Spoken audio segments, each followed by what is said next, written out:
My dad's new girlfriend let herself in after she insulted my late mother, and then told me it was time for bed, Han, so I told her it was time for her to GTFO of the house I've been running for the last 9 years, and when she didn't listen, I swiped her house key. For context, I, 21F, have 4 siblings, 26M, 23M, 12F, and 10M. Our uncle has been our legal guardian since our mom passed, and my dad has been out of our lives. My 23 years old brother and I are home for the summer from college. My oldest brother lives in the city. Since we've come home, my uncle's been away on a work trip, so it's just been me and my siblings around the house. Further context, my dad used to be a problem drinker and was basically estranged for half of my life, very limited contact, and growing up it's always been my siblings and I taking care of each other. For the past year or so, my dad has been wanting to reconnect with us, mainly my younger siblings. He's been getting better in his habits. He was clean for 3 years and managed to keep his act together. Because of this, we've allowed a couple of visits from time to time. 4 months ago he started seeing someone new, quite a bit younger than him, in her 30s, and she seems to have this strange obsession with playing mom. She visits way more frequently than he does and seems to be under the impression that she's our new stepmom. I think it's kind of weird, but we just let her do her thing since she's not harming anyone. She does have this patronizing way of addressing us. It's better with my oldest brothers, but with me it gets a little ridiculous sometimes. Again, I kinda just ignore it and go about my own business. A few weeks before my brother and I came home, she was helping my uncle pick up our younger siblings from school and driving them home. Because of that, she was given a key to the house. Since then, she's around all the time and just playing parent to my younger siblings, but not really doing much because my older brothers and I take care of the responsibilities. In short, the situation started when we had her and my dad over for dinner. My brothers cooked a great meal, and it was all going good until my dad ended up making a very insensitive and inappropriate joke during dinner, and she corroborated that joke by making a really ugly insinuation about our late mother. Not gonna get into that. We saw them out and that was that. We put the kids to bed and kinda talked about what happened and informed our uncle about the situation. We were all unsure of what to do. The next afternoon both my brothers were busy with work, and I picked up the kids from school and got home to my dad's girlfriend in our kitchen. This was the first time she's let herself in when nobody was home, and it caught me kinda off guard. She had basically come to apologize on my dad's behalf. She said that he felt so ashamed he couldn't bear coming here. I sent the kids to their rooms and explained the situation to her. I also communicated to her that I found her comment to be extremely inappropriate and in poor taste. She started laughing it off, but I was clear with her that we wouldn't tolerate anything like that again. And then she said something like, it's so cute that you're trying to be their mom, they're adult. I kinda just blinked at her. The remainder of that conversation she had that same attitude, just not taking me seriously and treating me patronizingly. Naturally I got fed up and got started on dinner. IDK where she went for the next while. I think she went into the kids' rooms to help them with homework, but she stuck around for the rest of the night. Out of the kindness of my heart I cooked extra food for her even though she didn't ask for permission to stay, and lo and behold, she stayed for dinner. Later on in the night she was fawning over the kids again, and around 10, in her stepmom manner she was like, "Okay my dears. It's time for bed." My younger siblings were in the living room watching TV. They're usually pretty disciplined at going to bed themselves. At this, they looked over to me, gave me the look like, "What is this lady doing?" and I just shrugged, and they went off to their rooms because it was close to their usual bedtime anyway. Now wait for this. I'm in the kitchen cleaning up. Dad's girlfriend is on her phone at the island. She looks up at me and says, "You too, Han?" It crosses my mind that she could have been joking, but I devise after a moment that this was not a joke and she was in fact sending me to bed. So, I say, "What?" She says, "It's getting late, time for bed." And kind of tuts at me. To remind you guys, I'm 21 years old. I go to college and am working almost full time in the summer. I've been taking care of my family since I was 12. This woman has been dating my estranged father for barely half a year. So, I give her the benefit of the doubt, that she clearly has some mental issues and is a little crazy. I tell her I think it's time that she went home. She is insistent that I go on to bed, still acting like she's my mom. This gets me a little ticked off. I explain to her that I feel disrespected being talked to like that, and that I'm an adult. And as an extension to our previous conversation, I need her to take me seriously because I don't joke around about my family or my siblings, and she is on thin ice. She continues to laugh me off and goes on in the super patronizing tone. Again, she uses the phrase "it's so cute" when teenagers try to act like adults. Throws in some stuff about me having a hissy fit and being rebellious. At this point I'm just so fed up by everything, I simply say, "You have 5 minutes to get your things and leave this house." In response she scoffs and gets up and walks off to the bathroom, and on the way I hear her say something along the lines of, "No wonder Anatole, Dad, says you're a frigid little priss." When she's in the bathroom, I go over to her handbag and her keys on the couch. She has a gigantic keyring and a ton of keys, so knowing she won't notice, I remove our house key from the ring. Then I go back to my room. I hear her leave maybe 20 minutes later. The next day, I get a bunch of texts from her, panicking about the key. I told her I took it. She said some stuff, called me a brat, saying she was going to tell my uncle and brothers, and I was being childish. I told her I was at work and if she wanted to talk, she could call me at 4. Otherwise, she could go bother my brothers about it, but they were at work too, so good luck with that. She went off again with a stop pretending to be an adult thing and said that my younger siblings were like her kids and she needed to take care of them, and this was unsafe. The last text I sent her was, "This is the last I'll say this. You've been disrespectful of me and my brothers since we met and dismissed my attempts to communicate with you. I'm no longer investing energy into enduring your behavior. I'm going to be honest, there is very little chance that you are going to get that key back. This is not helping those chances. Like I said, 4 p.m., you can call." She yapped some more, then blew up my brother's phones and texted my uncle as well. I'm writing this as this is occurring. I told my brothers a bit about what happened when she came over, but they don't know the full story. My uncle is also in the dark about this. But I'll tell them what happened if I need to. Look, I don't doubt that in her heart she does truly care for my younger siblings. I don't think she's a bad person or anything, plus my uncle trusted her enough to give her entry into his house. She just really pissed me off. Her whole stepmom act is also really facetious to me. I'd have no problem letting her help out around the house if she was respectful and communicated that's what she wanted. Anyways. Ada? Mini update 1. I had put this in the comments, but for those who didn't see, after Dad's girlfriend's freakout, my uncle called me and said, "What's this she's saying about you stole her keys and kicked her out?" And he was already laughing as he said this, because he knows and trusts me, he knows I'm a level-headed person. And I told him, yeah, she tried to put me to bed and called me a priss. And that cracked him up hard. When I told my brothers too, they were like, wow, I'm surprised you didn't knock her out. They both knew she could be a little weird, but never had she been like that. I think it was because it was the first time she and I were alone. She is not coming back to the house. Not picking up the kids again. Only sees the kids when they hang out with Dad and oldest brother is around. My uncle has full custody of kids. They are safe. There is more nutty stuff going on with her though. We'll have another update prepared soon. It's gonna be very interesting. Update 2, this update is actually bonkers. On one hand, I'm so tired of this stuff, on the other, I'm happy to at least give you guys a good story. Warning, this is a long story. If you don't like how long it is, you may skip IT. You don't have to read IT. The next person who comes into the comments to complain that it's too long, or I need to learn concision, or I shouldn't have passed elementary school, I swear to God I will find you. First of all, to all those who were concerned about the mental stability of my dad's girlfriend and the safety of our family, do not worry. The children are safe and sound. As I said, I've informed the adults of the family about everything. The kids always have one of us around, and yes, my uncle has full legal custody of them. My dad is, in the nicest way possible, a spineless, pathetic jerk. Even if his girlfriend wanted to use him to do something, she wouldn't be able to. My uncle has a stable career, is renowned in his field, loved in the neighborhood, so there is no possible legal battle that could be put up. Furthermore, we are keeping an eye on her, and she only sees the kids when my dad sees them.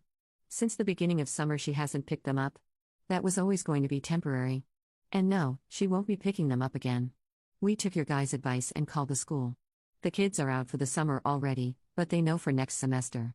We do have cameras around the house. We confirmed that the incident was the first time she was at the house alone. This isn't meant to relieve myself of any responsibility, but I really didn't see that incident coming. She was on good terms with my uncle, friends with my oldest brother, she loved the kids loved her, besides the occasional weirdness toward me and brother number 2, it seemed fine. I see lots of why did she have the key in the first place? Again, she was a trusted adult in my uncle's eyes. She was his brother's girlfriend and he thought he knew her well. She volunteered to help pick the kids up after school on days my uncle got a little busy. So, he gave her a key to the house so she could get the kids home safely. A lot of you expressed frustration for how I handled the situation, saying I should have been more proactive or been meaner to her. All fair. I'm sure some of you would have done much better than me. I'm simply a low-energy person who's not very reactionary. That's all I can say. But those disappointed that I didn't respond with violence don't seem to understand that you can't risk that with kids in the house. That's not something I want them to see, and God forbid if it escalates, it could put them in danger. As it turns out, you guys were right. She was mistaken about my age, not that it excuses her behavior. She thought I was 18. My uncle cleared it up with her. Yes, I did get an apology after what happened. No, I really can't give a dang. She apologized by saying she was so sorry about what she said and she sensed disrespect from my end, which made her defensive, and I just said okay and left it at that. She apologized to the rest of the family as well about her joke at dinner. And about the comment my dad supposedly made, I have it on good authority that she just fabricated it. You guys don't have to believe me. But I know my father to the bone and he isn't like that. Other than that, thank you all for the ceaseless support. I'm reading all of your comments even if I'm not responding. I appreciate all of your thoughts and advice. For the ease of the rest of this, my dad's girlfriend will be called Sorrel, and my older brothers are Henri, eldest, and Teddy, second. Alright. Get some goddamn popcorn. Here we go. It's my little brother's elementary school graduation and the whole family's there, and my uncle via FaceTime. Henri's girlfriend, who, after hearing this whole story, hates Sorrel, is there as well. Very happy occasion. Dad is banned. Boo-hoo. After photos are taken, we all go to the park. Little brother loves watching the ducks and digging for snails, and I notice Henri is very distracted by his phone. I ask him what's up. Turns out he was sending photos of the graduation to our dad, which is fine, but he's now asking to come say hi to us at the park since he's nearby. We decide okay, it's a special day, we're all in a good mood, kids want to see their dad too, so dad shows up with Sorrel. Immediately as soon as they get out of the car and greet the kids, Sorrel looks to me, makes a snarky joke, oh hi everyone, hi, hey, oh and there's mom, I'm mom, haha. For the sake of the happy children I just exchange glances with my brothers and say nothing. Throughout the park time she mostly interacts with the kids and Henri. Teddy and Henri's girlfriend get us hot dogs, we move to the picnic bench to eat, and I'm hungry as hell so I wipe up 3 dogs in a matter of 5 seconds. Here Sorrel says the second thing of the day to me. You are gonna have a lot of yakking to do after that dot, and she gestures to her mouth with her fingers. Context, I'm healthy and slim. I have a high metabolism. So I naturally eat a lot. I take this as her saying that I'll have to pull trig. So I just say I don't do that. And I keep eating. Fast forward, Henri and his girlfriend have gone to the bathroom, we're wrapping up, Sorrel turns to my dad and goes, babe, if you're tired, I can take the kids home. Teddy snorts into his water cup and says something like, lady, you're crazy. I say, nah, we're good. She says, are you sure? I don't mind driving. I tell her I drove. She says, you can drive? This makes my younger siblings look at each other and giggle. At this point I am just sitting back sipping on my soda, helping my little brother sort the rocks that he collected, like I don't care what comes out of this lady's mouth anymore. Dad steps in, context here, I learned driving from my dad, he used to be a street racer, and he goes, yeah, she drives like a bat out of hell. My car is sitting down the street in view. He points to it and says, that's her ride, nice isn't it? I spent years working on it. Sorrel goes to my dad, so that's where all your money ends up. Dad says, oh? No. Her money. Sorrel starts asking me a bunch of questions about how much the car was, how much money I make, etc. It was really weird. Henri and his girlfriend return. More small talk happens. We get on the topic of Henri's work banquet. Context, it's a big gala event held at an opera house, there's an earlier mingle for my brother and A+1, then the family comes for the banquet. My brother's girlfriend has to get knee surgery the day before, so I'm supposed to go as the +1, so he's talking about the whole event. My brother asks our dad and Sorrel if they'd like to be there, but it's very late notice so it's okay if they can't. They say of course they'll come. Henri's GF says, so sad I won't be there. So Sorrel goes, who were you walking in with then? Henri says, I asked Charlie, me by default after we found out GF couldn't be there. Sorrel's like, your sister? Isn't that kind of weird? And she does this face scrunch thing. Henri's GF wasn't putting up with it, she just said, no? Not weird at all. Then Sorrel says to Henri, alright, but we'll get some photos together, right? And before he can say anything his GF goes like, yeah, there's the family photo stuff at the end. I don't know if they have it for extended family though. And turns and walks off to throw away the trash. That kinda wraps up the park day. 2 nights later. Henri is back at his apartment with his GF. I'm home with my other siblings. I get a FaceTime call from him. I pick up, he says, get Teddy. Right now. I get my other brother. Henri is apparently bewildered about something. I can hear his girlfriend in the background. He tells me he's sending me screenshots, I say okay. Teddy and I read them. The screenshots are of Henri's text conversation with Sorrel. He only had Sorrel's contact in case of emergency, when she was picking up the kids from school last month. As we're reading them, Henri explains that she initiated a light text conversation after the incident with me, just asking after our general well-being, making small talk. He held her at arm's length, but to be nice texted her back. The texts he sent me start off with Sorrel asking about the gala again and what she should wear. Henri politely texts back that he already communicated this with his dad, so she can just ask him. After a few more texts, she goes back to the topic of his +1 for the carpet event. She says that it would be so good for her networking, blah blah, she works in a similar sector as my brother, that he should make sure to get photos of them together, and was he sure he wanted to go with me as his +1? And she said the brother-sister thing might be kinda weird, like people might mistake that we're dating. He responded curtly that it's very normal and he's taking me. And then she starts asking about where he takes his lunch. Context: it was mentioned at the park that my brother sometimes misses lunch because he sleeps in and doesn't have time to pack it in the morning, especially on the days he has to drive the kids to school. She then offers to bring him lunch at his work. Her last text reads, "Wouldn't want my baby boy go hungry." My jaw is on the floor.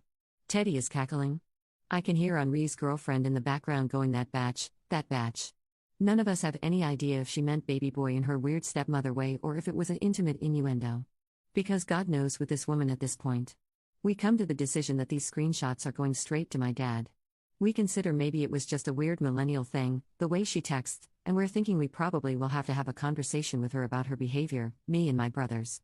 Because as of right now we're reckoning with the fact that this lady may be impregnated by our brick-headed father and be the future mother of our next sibling. Which would be a fudging nightmare. The same night Henri tries to talk to our dad about our concerns with Sorrel but gets brushed off. Gala day. I go to the mixer with Henri, and Teddy arrives later with the kids in tow.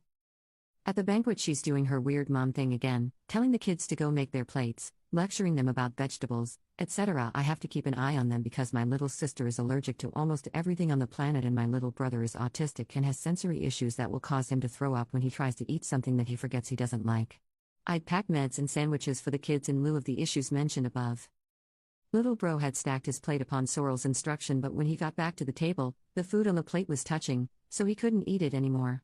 Sorrel starts tutting and tells him to eat, but by God you could hold a gun to his head and that kid will not touch his plate. Parents of kids with autism, you know what I'm talking about. He says he's lost his appetite and asks me if I have any food, and I silently give him the sandwiches I packed because I knew this would happen. Sorrel tells me to stop babying him. Looks to Dad for support. Dad puts his hands up, he knows he can't step in about stuff. Little sis comes back next with a Greek salad on her plate. Henri and I automatically start picking the olives out. Stone fruit allergy, and Sorrel starts again with the babying comment. These kids are gonna grow up to be picky eaters if you baby them like that. Henri explains she's allergic. Sorrel suggests that we can fix it with exposure therapy. I tell her that she will vomit if she eats olives. I then suggest that she go take some photos with Henri because I'm starting to grow irritated with her presence at the table. When Sorrel returns, I'm giving my little sis her mealtime meds. I've been administering my little sibling's medication since I was 16. Sorrel slides into the seat next to us, puts her hands out, starts saying in a hushed voice, "What are you doing? What are you doing?" She can't take that with food. I gather that she's mistaken it for my sister's height meds, which she's seen us give her 2 hours before dinner, usually because it can't be mixed up with food. But I'm giving her diabetes mealtime meds. Funny enough, it's my little sister that speaks up first. She's quick as a whip, and says, "No, I need to take it now. It's metformin. If I don't have it, I'll poop myself." This makes us laugh. Sorrel goes, "Oh. I thought it was her Synthroid." Teddy says, "Nope, I gave that to her in the car." Sorrel goes, "Oh, you could have told me that." Teddy says, "Why would I?" Mayoret, come on now. After the dinner and speeches are over, we get in line for family photos. While we're in line, my little sister starts to feel sick from the soda she drank, and I take her to the bathroom. She ends up vomiting but feels better immediately afterwards. Some of it ends up on my dress, so I have her go get water and go back to the family while I clean up in the bathroom. As I'm cleaning up, Teddy starts texting me. Apparently, they had reached the head of the line and were waiting for me, but Sorrel kept insisting that they go on ahead and get photos taken. Clearly everyone found this incredulous, and Henri had them step out of the line. Sorrel and Dad ended up going ahead to take their photos and rejoins the family. When I get back to them, Teddy was holding onto my scarf and he puts it back around my neck. Then Sorrel reaches over and tugs part of the scarf down to cover more of my chest, I guess, and she's like, "That's better. More family friendly." And winks at me. I readjust it and say, "Please don't presume to touch me ever again." I didn't mean it in a rude way, I said it very calmly, I literally just meant what I said. But this offends her greatly. She grabs Henri and says, "Oh my God, did you hear her?" But my dad pulls her away a little and he's whispering to her to calm down and whatnot. We get to the carpet for the photo. Sorrel starts ushering and arranging us like dad over here, okay, brother here, little ones in front, and she puts her and my dad in the center, like they're the parents, with their hands on the shoulders of the kids in front, and my older brothers on either side. She put me off to the side, obviously. I can't care anymore. I just want to get out of there and go home. After a few photos, Henri kindly suggests we take some of just him and his siblings. And then he pulls me to the center, and as we're rearranging, he whispers to me, "Good job putting up with this, we're almost done." A few more photos, then Sorrel says, "How about just me and the boys?" And she has me and my little sister step off. Then she giggles, wait, carry me, and proceeds to jump onto my dad and Henri, and has them lift her in front of them. We do a last full family one to finish it off, for which she arranges me behind her so she's pretty much completely blocking me from the camera. Again, I'm tired and exasperated, so I could not care less. As the banquet wraps up, we head on outside, getting ready to leave. Henri takes the kids for a bathroom trip before the drive. We're making small talk. At some point the topic of dessert comes up and I make a comment about the crème brûlée they had, and I pronounce it in French. Because it's a French word. And I'm French. And Sorrel interrupts and goes crème brûlée in a really exaggerated mockery of how I said it, and she laughs like it's funny. Unfortunately, that was my last straw, and I say, "Anatole, take your girlfriend and get in the car, right now. Because I'm about to kick this woman in the head." She scoffs and looks at me like I'm acting out and says, "Sweetie, that's no way to talk to me or your dad." I tell her that her glue on eyelash is falling off. It is, and I start walking to my car. I'm pretty sure I hear her calling me a batch as I'm walking away. I get in my car, and I see, and distantly hear, her and my dad and Teddy arguing. Henri comes back out with the kids, and Teddy takes them back to the other car while Henri stays to hash it out. Sorrel is obviously having it out about me because I can see her angrily pointing at my car as she's talking to Henri. I change out of my heels in the car, and Teddy texts that he's gonna start driving home with the kids. He said he basically told Sorrel to go fudge herself and my dad to dump her. After a while, Henri comes back to the car and gets in looking very haggard. I asked him what happened. He just leans back and blows out air with a hand on his forehead and says, "Elle a pété un câble," like she has gone crazy. So, I start the car and we're about to get on our way when I hear a rap on my window, and Sorrel and my dad are standing there. So I open the car door. Sorrel is crying hysterically and blubbering something. Her makeup is running, my dad supporting her by the elbows, and immediately I regret not just driving away, but now it's too late and they're standing in the way of the door. I can barely understand what she's saying, but it's something along the lines of, "I don't know what I did to deserve this treatment, I don't know what I did to you, you don't have to be so protective about everything, whatever." So I tell her that I personally am done with her, but out of respect for her relation with my dad, she can have a conversation with Henri or my uncle tomorrow, but I think she should just go home for now. She stopped crying, but she's still talking hysterically, and says, "No, but like, what is your problem with me? Everything was fine until you came back. You're starting all of this for no reason, like you don't want the kids to have a mom, like I raised them too." And I say that yes, actually, I don't want the kids to have a mom like her, nor do they, and I reach to close the car door, but she steps in the way and keeps going. "Why are you so territorial? Not everything's a competition. I'm not here to steal your spot. Just because you think you should be the only woman around, does not mean you should treat other women disrespectfully." At this point, I'm trying to budge her out of the way so I can close the door. My dad is in the background telling his girlfriend that they should go. Henri is chiming in saying, "Dad, get her out of here," and she's struggling to stay in front of the door. I go into the glove box and I grab this key to our old storage unit that we don't use anymore. I yell at her to shut up, and this silences her momentarily. I hold up the key, looks close enough to our house key. I tell her to fetch and toss it behind her. She goes to get the key. I had accidentally grabbed a $5 bill with it, so before I closed the door I stuffed the $5 into my dad's dinner jacket, and I don't remember what I said because I was so mad, but it was something like, "Go buy yourself a better side piece," and I ran the gas out of there. So, we've just gotten home. She blew up Henri's phone on the drive back and kept trying to call him. I sincerely hope this is the end of the story and I won't have to give another update. If I do, it will either be because my dad has left her or he's gotten her pregnant. Praying it won't be the latter. I'm turning in. I'll answer questions in the comments. Thank you for bearing with the story. I hope I never have to hear or see this woman again, but I'm guessing that's not likely. Update 3. Small update to address some common questions. Why are you still letting her around? Why are you still tolerating her? Why didn't you just get her out of your lives? After the dinner incident, we saw her on 2 more occasions, which were 2 days apart, at the park after the graduation and at the banquet. She was only at the park because she tagged along with my dad, whom my little brother wanted to see. And she was at the banquet because my oldest brother was still optimistic that we could repair something with her. I, as well as Teddy and his girlfriend, advised him to rescind his invitation. This part was too long to include in the story, but that night when he spoke to his dad about Sorrel, his dad basically begged and begged him to give her another chance and said that they could all talk as a family after the banquet. He also said the texts and Sorrel's snarky jokes were just a harmless part of her character. The banquet was already the next day, anyway, so my brother thought, they can come and we can discuss things afterwards. Neither of those events involving her was at my call to say whether or not she should have been there. Plus, as I'd already mentioned, the only reason we considered maintaining our relationship with her is the possibility that she could be the mother of our next sibling. I want to reiterate that these events starting from the family dinner took course over the period of 3 days. It happened very quickly, and for the majority of that time we were deliberating the right course of action. 2. What about your dad? Why are you treating him so good all of a sudden? First he's a no-good deadbeat and now he's allowed at all these events? We are not really treating him any differently. He was banned from the graduation, but my little brother wanted to see him afterwards. He was invited to the gala because Henri felt bad that he wasn't allowed at the graduate. He does not normally attend family events with us. The gala is the first thing he's come to in many, many years. Regularly, he sees the kids every other week, for the past half a year now. He was absent and not a good dad for most of my life, thus I refer to him so harshly. I do recognize that people have the potential to change, and I'm not going to so quickly squander a chance for my younger siblings to grow up with a dad better than the one I knew. So, I'm getting ready for work as I write this. This morning Henri was at this hospital with his girlfriend who's recovering from knee surgery, but we had a family FaceTime with him and my uncle and kind of unpacked everything. My uncle is going to talk to Dad about this whole thing. Our consensus is that we don't really want to see her again, and she's not allowed on visits or to contact the kids. We've also blocked her number.